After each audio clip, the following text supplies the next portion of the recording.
ఈ అవకాశాన్ని ఇచ్చిన మీకు గౌరవ ముఖ్యమంత్రి శ్రీ నారా చంద్రబాబు నాయుడు గారికి నా హృదయపూర్వక ధన్యవాదాలు తెలుపుకుంటున్నాను. కులాల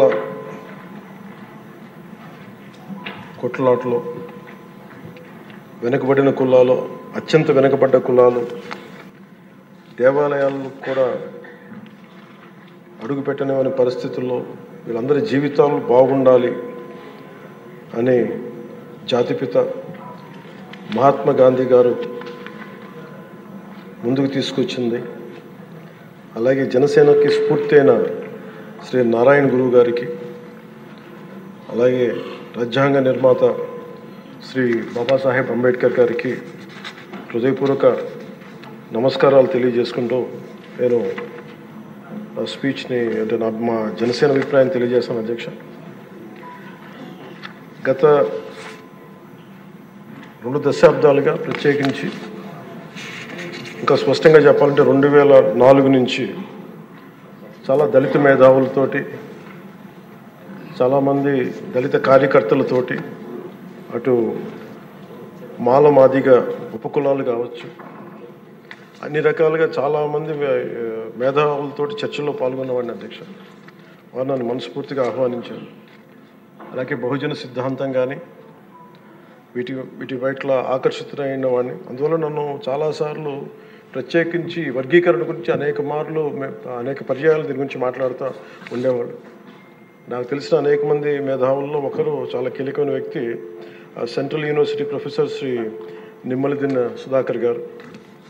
అలాగే మాల మాదిగ ఐక్యత కోసం కలిసి ఉండాలి కానీ వర్గీకరణ జరగాలని కోరుకునే కళాకారుడు, కవి మాస్టర్జీ గారు. అంటే ఎలాంటి వ్యక్తులను నేను కలుసుకున్నానంటే, ఆయన మాదిగ కులస్తులు అయింది కూడా ఆయన మాల కులానికి చెందిన, ఆంధ్రాకి చెందిన మాల కులానికి చెందిన వ్యక్తిని పెళ్లి చేసుకొని మాల మాదిగ ఐక్యత ఉండాలి కానీ వర్గీకరణ జరగాలని ఇలాంటి ఎన్నో ఆర్గ్యుమెంట్స్, ఎన్నో రకాల అభిప్రాయాలు ఉన్నాయి. వీటన్నిటి మధ్యలో మేము ఒక బలంగా దీన్ని తీసుకున్నాం. అధ్యక్ష, ప్రత్యేకించి రిజర్వేషన్స్ కానీ చాలా డిస్కషన్స్ ఉండేవి ఆ టైంలో.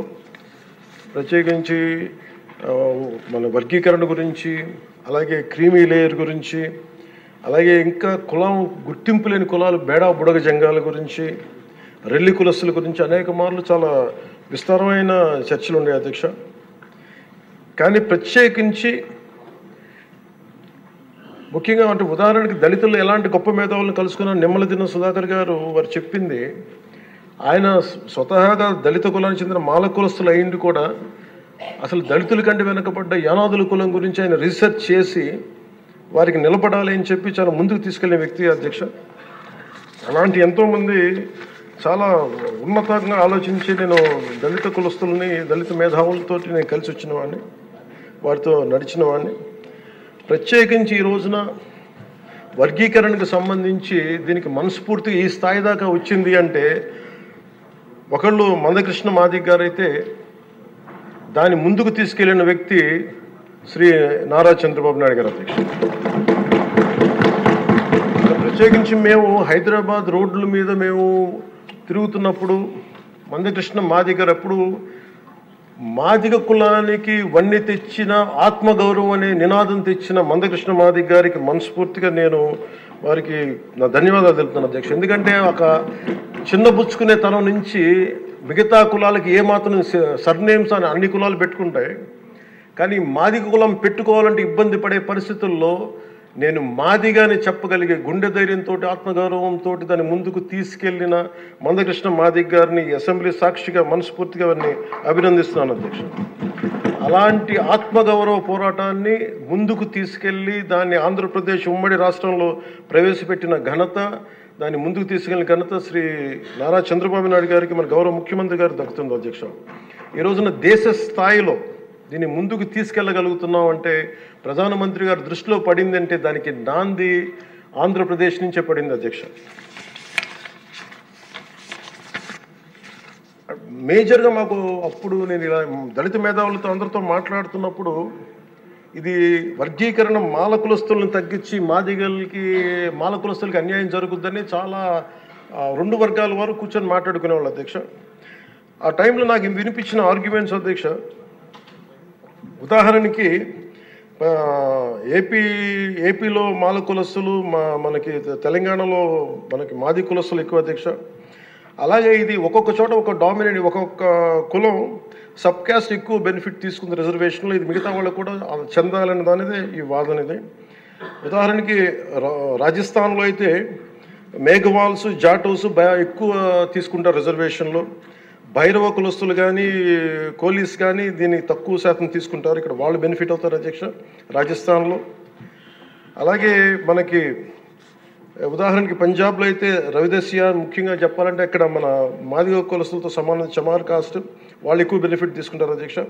కానీ అక్కడ ఈ రోజున మేజర్ భాగం దీనివల్ల బెనిఫిట్ అయితే అక్కడ బాల్మీకిలు, మజాబీ సిక్కులు, ఇలాగ అనేక విభిన్నంగా ఒక్కొక్క చోట ఉన్న ఈ డామినెన్స్ కావచ్చు, లేదంటే ఎక్కువ శాతం తీసుకోవడం కావచ్చు, ఇట్స్ అ బ్యాలెన్సింగ్ యాక్ట్ అధ్యక్ష.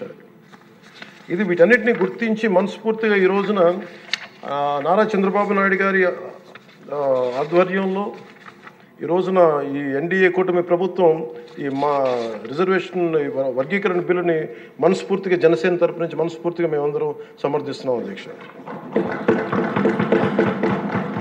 ప్రత్యేకించి నేను మొన్న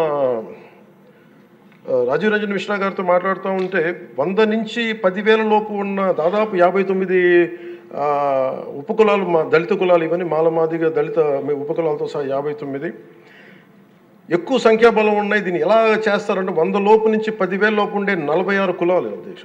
కొన్ని కులాలు దాదాపు 30-40 మంది కూడా ఉన్నారని వారు తెలియజేశారు అధ్యక్ష. అలాగే ఈ సైంటిఫికలీ ఎనలైజ్డ్ ఎంపిరికల్ డేటాని 4 నెలల వ్యవధిలో గౌరవ ముఖ్యమంత్రి గారు బాధ్యత తీసుకొని మంత్రివర్గంతో ఒక కమిటీని ఏర్పాటు చేసి 1 మ్యాన్ కమిషన్ గారు శ్రీ రాజీవ్ రంజన్ మిశ్రా గారి ఆధ్వర్యంలో నవంబర్లో మొదలై మార్చి 4 నెలల వ్యవధిలో దీన్ని డేటానంతా సైంటిఫిక్గా అనలైజ్ చేసి ఎంపిరికల్ డేటాని విద్యా, సామాజిక, ఆర్థిక, రాజకీయ, అంతర్గత వెనుకబాటుతనాన్ని వారు మూడుగా విభజించిన విధానం చాలా అద్భుతంగా ఉంది అధ్యక్ష. ఇది అందరికీ మేలు చేస్తూనే కోరుకుంటున్నాను. మందకృష్ణ గారు వర్గీకరణ ఉద్యమానికి ఆద్యులు. మందకృష్ణ గారు వర్గీకరణ ఉద్యమానికి ఆద్యుడు, వర్గీకరణ సాధన పోరాట సమితి యోధుడు అధ్యక్ష మందకృష్ణ గారు. నారా చంద్రబాబు గారు సైబరాబాద్ సృష్టికర్తే కాదు, వర్గీకరణ రూపకర్త కూడా. శ్రీ మోదీ గారు నయా భారత్ నిర్మాతే కాదు, వర్గీకరణ ఫలప్రదాత కూడా. అందుకని మనస్ఫూర్తిగా ఈ వర్గీకరణ బిల్లుని ముందుకు తీసుకెళ్ళి దీనిని ఆంధ్రప్రదేశ్ అసెంబ్లీలో ఈరోజు ప్రవేశపెట్టినందుకు మనస్ఫూర్తిగా ముఖ్యమంత్రి గారికి, అందరికీ, మంత్రివర్గానికి, సభ్యులందరికీ మనస్ఫూర్తిగా ధన్యవాదాలు తెలుపుకుంటూ స్పీకర్ గారికి నా హృదయపూర్వక ధన్యవాదాలు తెలియజేస్తున్నాను అధ్యక్ష.